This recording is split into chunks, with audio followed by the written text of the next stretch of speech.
ဒီမှာလာပြီးတော့တင်နေရပါတော့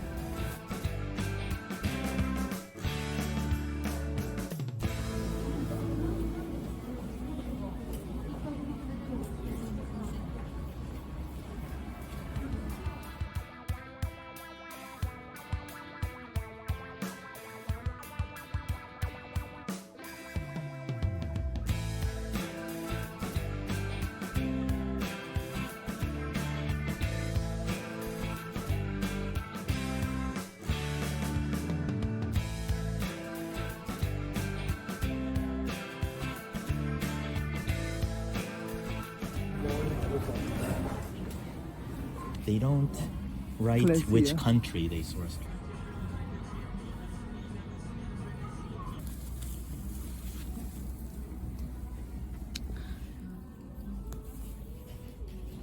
ဒီနေ့ကသူ့ကိုချုပ်ပေးလိုက်တဲ့လောက်သမားကြီးကတော့သူတို့ချုပ်ဖောက်ခံရရတယ်သူတို့လောရင်းနဲ့ဒီပတ်လက်ပါလေးတင်လာတယ်သူတို့လားစားနေမရနိုင်တဲ့မျိုးကြီးတွေဒီတင်ရောင်းနေရဆိုတော့တိမှာမဟုတ်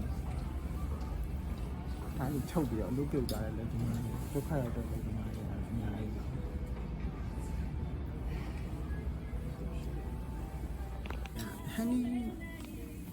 honey 1 and 2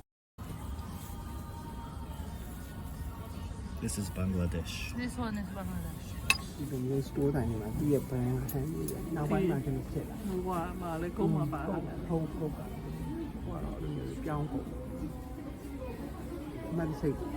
ဖတ်တာပါအဲ့တော့ hand လို့ရိုင်းလိုက်လို့ရှိရင်မကောင်းတာတွေပဲကြားတယ်ဒီကနေပြီးဒီ glacier လို့ပါညာ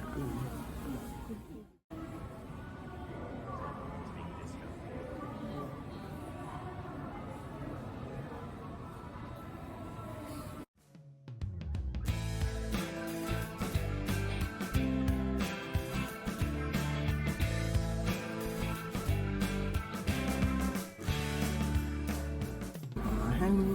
ဆက်ပြဿနာတက်တော့မှာတော့ hand ဆိုတဲ့ brand လေးကိုချုပ်နေတာတွေ့ပြီးတော့အခုချိန်မှာတော့ဒီ glacier လို့နော်တခြားပေါ့နော်ဒီ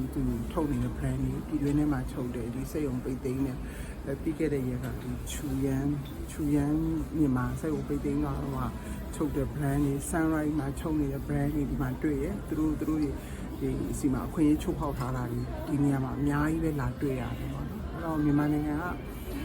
ဒီလိုမျိုးခွင့်ရေးချိုးဖောက်ပြီးတော့ဒီမှာအဲ့လိုရောင်းနေတဲ့ brand တွေကိုဂျပန်ပြည်သူတွေကိုသိစေချင်တယ်သူတို့ဝတ်ဆင်တဲ့အဝတ်ထည်ကြီးဟာပြည်တွင်းမြန်မာနိုင်ငံမှာချုပ်လုပ်လိုက်တဲ့နိုင်ငံတွေမှာခွင့်ရေးချိုးဖောက်ထားတယ်ဆိုတာကိုသူတို့သိစေချင်တယ်ပေါ့နော်ကျမတို့ဒီ honey ရဲ့ဒီ letty company ဒီလိုမျိုးတင်ရောင်းတဲ့ store ဆိုင်တွေကိုလာပြီးတော့ကြည့်ပြီးတော့ပေါ့နော်ဒီ brand တွေကဟုတ်သလားတကယ်ချုပ်နေတာလားဆိုတာကိုဒါမြင်မဝါထင်ထင်မြင်နေရပြီပေါ့နော်ဒီမှာမချုပ်ဘူးမရောင်းဘူးမလုပ်ဘူးဆိုတာတွေလည်းငင်းလို့မရတော့ဘူးဒီ brand တွေက honey store ဆိုင်တွေမှာတင်ရောင်းထားတဲ့ brand တွေဆိုတာကိုကျမတို့တွေဒါမြင်တွေ့လိုက်ရပြီအနည်းဆက်ဆုံးချွန်စက်ရုံပိတ်သိမ်းသွားတာမှာချုပ်တဲ့ brand တွေဒီမှာအများကြီးပဲတွေ့ရတယ်ပေါ့နော်